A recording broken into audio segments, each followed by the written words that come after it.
हरे कृष्णा भाइयों बहनों, मैं नितेश सिंह आज आपके सामने एक फिर से वीडियो लेके आया हूँ। चलिए प्रारंभ करते हैं। आज आपको एक रोचक कथा के बारे में बताना चाहता हूँ, जो एक हमारे हिंदू धर्म में सबसे बड़े ग्रंथ को लिखने वाले हुए। वो और कोई नहीं, महर्षि वेदव्यास हैं। उनका जन्म के बारे में आपको बताना चाहता हूँ कि उनका जन्म कैसे, और बहुत ही विचित्र कथा है जो मुझे विचित्र लगी और अब मुझे लगा कि आपको बताना चाहिए, क्योंकि ऐसी मैंने कभी देखा नहीं किसी का। तो चलिए प्रारंभ करते हैं। उपरिचर नाम के एक राजा हुए, जो अपने सैनिकों के साथ में जंगल में ऐसे खेलने, पशुओं का आखेट करने हेतु निकले थे। काफ़ी समय बीत चुका था और थक चुके थे, तो उन्होंने सोचा कि चलो एक पेड़ के नीचे लेटते हैं, आराम करते हैं। तो पेड़ के नीचे वो ऐसे आराम कर रहे थे। आराम करते करते वक्त उनके दिमाग में, उनके मन में अपनी पत्नी का ख्याल आया, और वो आराम करते करते वक्त ही उनसे वीर संकलन हो चुका। अब वीर वेस्ट न जाए, वीर व्यर्थ न जाए, उसके लिए उन्होंने पत्ता लिया और उसमें अपने वीर को लपेट कर एक तोते को दिया, और तोते से कहा कि जाओ मेरी रानी को इसे दे देना। तोता उड़ते उड़ते गया। एक नदी आया, यमुना नदी। उसके बीच में ही किसी चील ने उसके ऊपर आक्रमण कर लिया, और जिसकी वजह से वो उससे छूट गया पोटली, और वो नीचे गिर गया पानी में।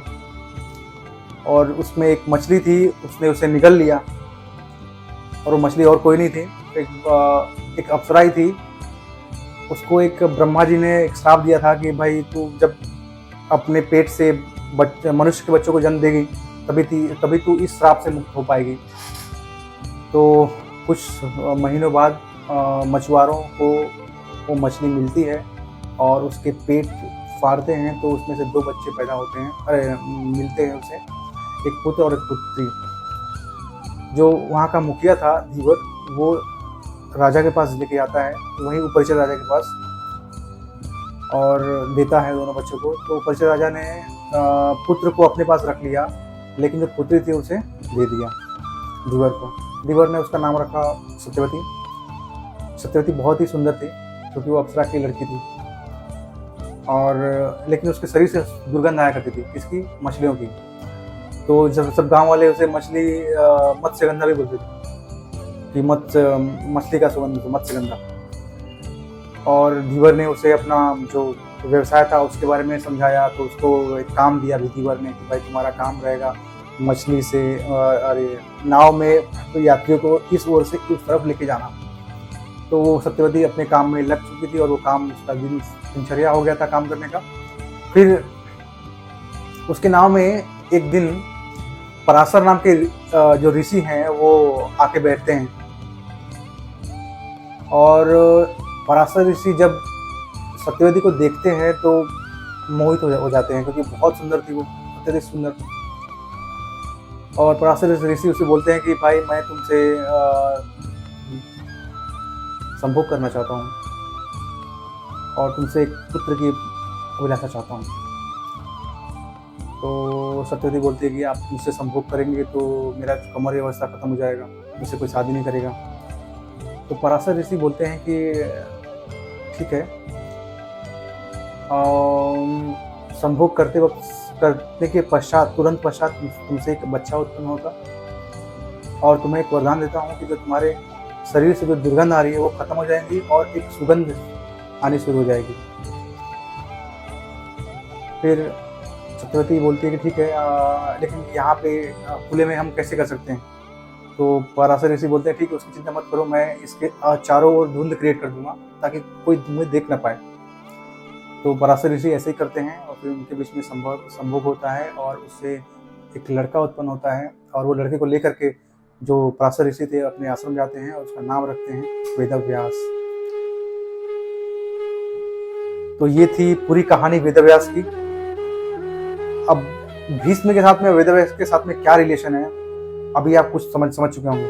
पिछले वीडियो में मैंने बताया था कि सत्यवती का विवाह होता है शांतनु से, और शांतनु की पहली पत्नी गंगा थी और गंगा से देवव्रत पैदा हुए थे भीष्म। जो भीष्म क्या लगे फिर सत्यवती के लड़के लगे ना, और भीष्म सत्यवती की सौतेली माँ हुई। तो जिस सत्यवती का एक पहले से एक लड़का था पराशर ऋषि के सामने, तो दोनों का एक तरह से एक भाई जैसा रिलेशन हुआ, भाई या कुछ तो रिलेशन हुआ ही उन लोग के बीच में। तो ये पूरी कहानी थी। और जो वेदव्यास जी हैं वो किस तरह कुरुवंश को आगे बढ़ाते हैं वो भी बता रहा हूँ आपको। जब मैंने पिछले वीडियो में बताया कि दो पुत्र हुए सत्यवती से, चित्रांगद और विचित्रवीर्य। चित्रांगद और विचित्रवीर्य से चित्रांगद तो मारा जा चुका था गंधर्वों के से, और जो विचित्रवीर्य था उससे कोई बच्चा पैदा नहीं हो रहा था।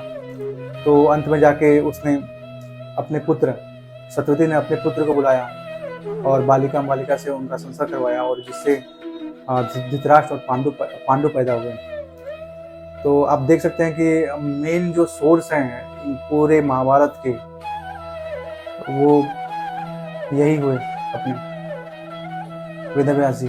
तो ये कथा मेरे लिए बहुत इम्पोर्टेंट थी जो मैं आगे आपको मैं बताने वाला हूँ। आगे जो जिसके ऊपर चर्चा करने वाला हूँ उनका जन्म कैसे हुआ, ये पूरी कहानी थी और मुझे बहुत ही मिस्टीरियस लगी। तो इसलिए मैं आपके सामने में लेकर आया। आशा करता हूँ आपको समझ में आया होगा चीज़ें मेरी। और प्लीज़ मेरे चैनल को सब्सक्राइब करें। पिछले वीडियो में 600 के ऊपर व्यू हो गए हैं, 600 के ऊपर। मैं कभी कल्पना नहीं किया था कि इतना व्यू आ सकते हैं, परंतु इतने गए। लेकिन जो सब्सक्राइबर थे एक चवन्नी नहीं बढ़े।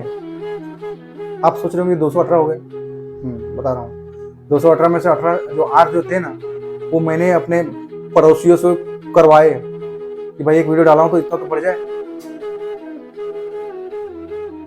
तो प्लीज़ मेरे वीडियो को कम से कम सब्सक्राइब तो करें, तभी तो मुझे मोटिवेशन मिलेगा कि हाँ भाई लोग जुड़ रहे हैं मेरे साथ में। तो आशा करता हूँ आपको मेरी वीडियो समझ में आई होगी। हरे कृष्ण हरे राम, फिर मिलते हैं।